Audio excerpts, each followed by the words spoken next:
ಮಗಳ ಮದುವೆ ಆಯಿತು, ರಾಯರು ಹೋಗಲಿಲ್ಲ, ಏನು ಮದುವೆ ಇಂಥದ್ದು ಕಳ್ಳರು ಮದುವೆ ಆಗೋದು. ಅದ್ರ ಬಗ್ಗೆ ನಾನು ಹೇಳೋಕ್ಕೆ ಇಷ್ಟಪಡ. ಯಾಕಂದರೆ ಅವನು 12 ವರ್ಷದಿಂದ ಅವರು ಇಬ್ಬರು ಅವನು ನಮ್ಮ ಮನೇಲೇ ಇದ್ದವ. 12 ವರ್ಷದಿಂದ ನಮ್ಮ ಮನೇಲೇ ಇದ್ದವ, ಕಳ್ಳವ. ಅವಳು ಕಳ್ಳರು, ಇಬ್ಬರು ಕಳ್ಳರು ಮದುವೆ ಆದರು. ಅದ್ರ ಬಗ್ಗೆ ನಾನು ಬರೀ ಇದೇ ದೊರಡೆ ಮಾಡ್ಕೊಳ್ಳೋದು, ಇದೇ ದೇಶಕ್ಕೆ ದ್ರೋಹ ಮಾಡೋದು, ವಂಚನೆ ಮಾಡೋದು, ಅವ್ರಿಗೆ ಅದೇ ಕಸಬು. ಅವಳಿಗೆ ಮಾನ ಮರ್ಯಾದೆ ಏನು ಇಲ್ಲ. ನಮ್ಮ ಕುಟುಂಬದ ಮಾನ ಮರ್ಯಾದೆ ತೆಗೆದುಬಿಟ್ಲು. ಅವಳನ್ನು ಕಂಡ್ರೂ ನಂಗೆ ಆಗೋದಿಲ್ಲ. ಅವಳು ಎಂದೂ ಉದ್ಧಾರ ಆಗೋದಿಲ್ಲ. ಮತ್ತು ಅವಳು ಮಾಡುವಂಥ ಕೆಲವು ಕೆಲಸಗಳಿಗೆಲ್ಲ ನಾನು ಒಪ್ಪಿಗೆ ಕೊಡಲಿಲ್ಲ ಅಂತೇಳಿ ಮೋಸ ವಂಚನೆಯಲ್ಲಿ ಇದ್ದಳು. ನಾನು ಸ್ವಲ್ಪ ಸತ್ಯ ನ್ಯಾಯ ಧರ್ಮದಲ್ಲಿ ಇರುವನು, ನನ್ನ ಸತ್ಯ ಧರ್ಮದಲ್ಲಿ ಇರುವನು. ಮತ್ತು ನನ್ನ ಹಿರಿಯ ಮಗಳು ಗಾಯತ್ರಿ ಸಹ, ಅವಳು ಸಹ ಗೌರವದಿಂದ ಮರ್ಯಾದೆಯಿಂದ ಬಾಳುವವಳು. ಅವಳು ಎಲ್ಲೋ ಒಂದು ಟೀಚರ್ ಕೆಲಸ ಮಾಡಿಕೊಂಡು, ಎಲ್ಲೋ ಶಾಲೆ ಸ್ಕೂಲು ಪಾಠ ಹೊಲಿಗೆ ಮಾಡಿಕೊಂಡು ಜೀವನ ನಡೆಸ್ತದೆ. ಅವಳ ಮೇಲೆ ಒಂದು ಸುಳ್ಳು ಅಪವಾದ ಹಾಕಿದ್ರು, ದುಡ್ಡು ಕೊಡಿದೆ ಅಂತೇಳಿ. ಮತ್ತು ಒಳ್ಳೆಯ ವೇದಿಕೆ ಇವಳಿಗೆ ಸಿಕ್ಕಿತ್ತು. ಆಗೊಂದು ಬಿಗ್ ಬಾಸ್ ವೇದಿಕೆ ಇವಳು ಸಿಕ್ಕಿದಾಗ ಇವಳಿಗೆ ಹೇಳೋ ಒಂದು ಒಳ್ಳೆಯ ಅವಕಾಶ ಇದ್ದಿತ್ತು. ಇವಳು ಹೇಳಲೇ ಇಲ್ಲ. ಇವಳದ್ದೇ ಒಂದು ಕೀರ್ತಿ ಬರಬೇಕು, ಇವಳದ್ದೇ ಒಂದು ತಾನೇ ಎಲ್ಲವನ್ನು ಮನೆ ನಡ್ಕೊಂಡು ಹೋಗ್ತಾ ಇದ್ದೇನೆ, ನನ್ನ ಈ ಕುಟುಂಬವನ್ನು ನಾನೇ ನಡ್ಕೊಂಡು ಹೋಗಿದೆ ಅಂತ ಸುಳ್ಳು ವರದಿಯನ್ನು ಕೊಡ್ತಾಳೆ. ಈ ಪಾಪಿ ಮಗು ಎಂದಿಗೂ ನಾನು ಕ್ಷಮೆ ಕೊಡುವುದಿಲ್ಲ. ಅವಳು ಒಂದು ಕ್ರಿಮಿ ಇದ್ದಂಗೆ, ದೇಶಕ್ಕೆ ಮಾದಕವಳು. ಮತ್ತು ಅವಳು ಮಾಡುವಂಥ ಎಲ್ಲ ಕೃತ್ಯಗಳನ್ನು ಈ 5 ಕೋಟಿ ಗೋವಿಂದ ಪೂಜೆ ಹಗರಣದಲ್ಲಿ ಅವಳು ಕೋಟಿ ಹಣ ಹೊಡೆದು ಸಾಬೀತಾಗಿದೆ. ಅದು ಅವಳಿಗೆ ಈ ಕೋಟಿ ಹಣವನ್ನು ಹೊಡೆದ ಕಾರಣ ಮತ್ತು ಬೇರೆ ಬ್ಯಾಂಕಲ್ಲಿ ಬೇರೆ ಎಲ್ಲ ಡಿವೈಡ್ ಮಾಡಿ, ಆ ಕೋಟಿ ಹಣ ಹೊಡೆದ ಡಿವೈಡ್ ಲಕ್ಷ ಡಿವೈಡ್ ಮಾಡಿ ನನ್ನ ಹೆಸರಲ್ಲಿ, ನನ್ನ ಹೆಂಡತಿ ಹೆಸರಲ್ಲಿ, ಮತ್ತು ಶ್ರೀಕಾಂತ್ ಹೆಸರಲ್ಲಿ, ಚೈತನ್ಯ ಹೆಸರಲ್ಲಿ, ಹೀಗೆ ಪಡ್ಡೆ ಹುಡುಗರ ಹೆಸರನ್ನೆಲ್ಲ ಡಿಪಾಸಿಟ್ ಮಾಡಿ, ಆ ಡಿಪಾಸಿಟ್ ಮಾಡಿದ ಬಾಂಡ್ ಮೇಲೆ ಮತ್ತು ಸಾಲ ತೆಗೆದು ಆ ಸಾಲದಿಂದ ಬರುವ ಬಡ್ಡಿಯಲ್ಲಿ ಇವಳು ವಂಚನೆ ಮಾಡಿ ತಿಂತಾ ಇದ್ದಾಳೆ. ಮತ್ತು ಇವಳು ಈ ದೇಶಕ್ಕೊಂದು ಮಾದಕ ಇವಳು. ಮತ್ತು ನನ್ನ ಮಗಳಂತ ಹೇಳೋಕೆ ನಾಚಿಕೆ ಆಗ್ತದೆ. ಪಾಪಿ ಹುಡುಗಿ ಇವಳು ಎಂದಿಗೂ ಜೀವಮಾನ ಇವಳು ಯಾವತ್ತೂ ನಮ್ಮ ಬಾಳಿನಲ್ಲಿ ಬರಲೇ ಕೂಡದು. ಇಂಥವರಿಗೆಲ್ಲ ಜನ ಸಪೋರ್ಟ್ ಕೊಡ್ತಾರಲ್ಲ, ಇದು ಅವಳೊಂದು ಕ್ರಿಮಿನಲ್.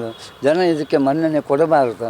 ಮತ್ತು ಅವಳ ಸುಳ್ಳು ಹೇಳಿಕೆ ವರದಿಗಳಿಗೆ ಯಾವುದೇ ಮನ್ನಣೆ ಕೊಡಬಾರದು. ಅವಳು ಮತ್ತೆ ಬೇರೆ ಮಾಡಬೇಕಾದಲ್ಲ ಕರ್ತವ್ಯಗಳನ್ನು ಮಾಡಿದಾಗ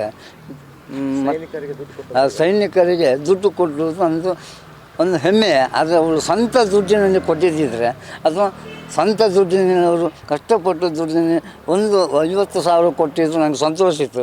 ಇದು ಯಾರ್ದೋ ತಲೆಬರು ದುಡ್ಡಿನಲ್ಲಿ ಕೊಡುವುದು ನ್ಯಾಯ ಮಾಡ್ತಾರೆ. ಗೋವಿಂದ ಪೂಜೆ 5 ಕೋಟಿ 7-8 ಕೋಟಿ ಹೊಡೆದಿದ್ದಾಳೆ.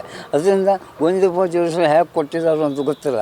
ಪಾಪ ಅವರಿಗೂ ಸಹ ಈ ಹಗರಣದಲ್ಲಿ ಅವರಿಗೂ ನ್ಯಾಯ ಸಿಗುವಾಗ ದೊಡ್ಡ ಮಗಳನ್ನು ಸುಮ್ಮನೆ ನನ್ನ ದೊಡ್ಡ ಮಗಳೇನಂದರೆ ಅವಳು ಮರ್ಯಾದೆಯಿಂದ ಬರ್ತಾಳೆ, ಬದುಕುತ್ತಾಳೆ, ಮರ್ಯಾದೆಯಿಂದ ಮಾಡ್ತಾರೆ. ಮತ್ತು ನನ್ನ ದೊಡ್ಡ ಮಗಳನ್ನ ಕಂಡ್ರೆ ನನ್ನ ಹೆಂಡತಿಗೆ ಆಗೋದಿಲ್ಲ, ಅಂದರೆ ಅವಳು ಚೈತನ್ಯ ತಾಯಿಗೆ ಆಗೋದಿಲ್ಲ. ಅಂದರೆ ಅವಳು ಮರ್ಯಾದೆಯಿಂದ ಮಾಡ್ತಾಳೆ. ಇವಳು ಹಾಗೆ ಮೋಸ ವಂಚನೆ ಮಾಡುವಳಲ್ಲ.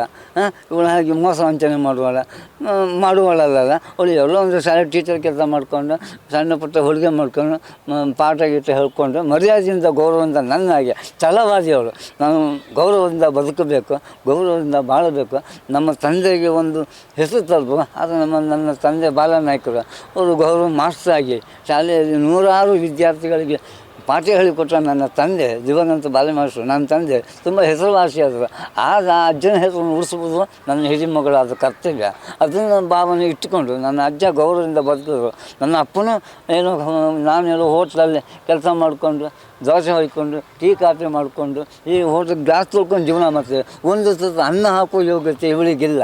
ಇವಳು ಜನ್ಮಕ್ಕೆ ನನ್ನ ಹೆಂಡತಿ ಇದ್ದಲ್ಲ, ಅವಳು ಮನೆಗೆ ಕೋಟಿ ಗೋವಿಂದ ಪೂಜೆಯಲ್ಲಿ 5 ಕೋಟಿ ಹಗರಣದಲ್ಲಿ ಕೋಟಿ ಹಣ ಹೊಡೆದಿದ್ದಲ್ಲ, ಆ ಹಣ ತಂದು ಇವಳು ಕೈ ಕೊಟ್ಟಿದ್ದಾಳೆ.